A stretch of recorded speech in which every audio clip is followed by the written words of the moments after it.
今日も JR 東日本をご利用いただきましてありがとうございます。お待たせいたしました。ご乗車列車は東北本線の下り臨時快速新幹線リレー号快速の仙台行きです。ご乗車列車これから先、次の白石と終点の仙台駅の順に停車をいたします。次の白石駅到着は1時24分、次の白石には13時24分の到着です。白石を出まして終点仙台には2時8分、終点の仙台駅到着は14時8分の到着です。続きまして JR 東日本からお客様にお願いをいたします。車内はデッキも含めまして全て禁煙です。また携帯電話をお持ちのお客様、車内では電源をお切りになるかマナーモードに設定の上、通話の際にはデッキをご利用ください。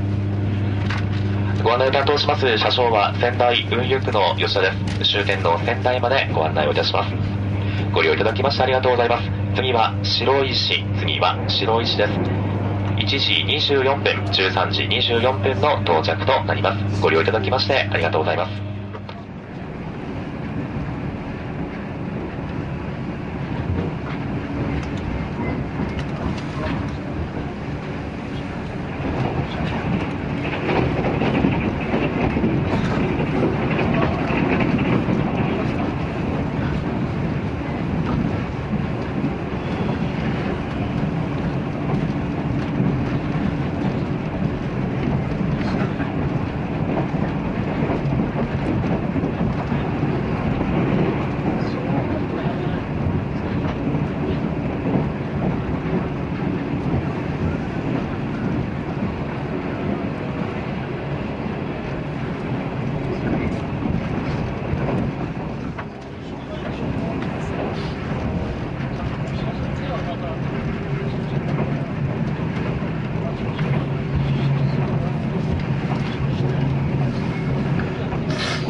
利用くださいましてありがとうございます。あと3分ほどで次の白石駅到着となります。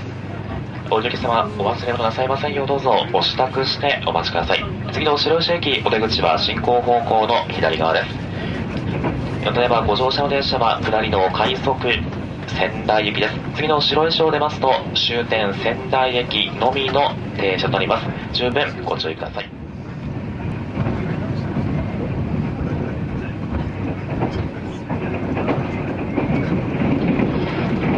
ご利用くださいましてありがとうございました。まもなく白石に到着です。お出口は進行方向の左側です。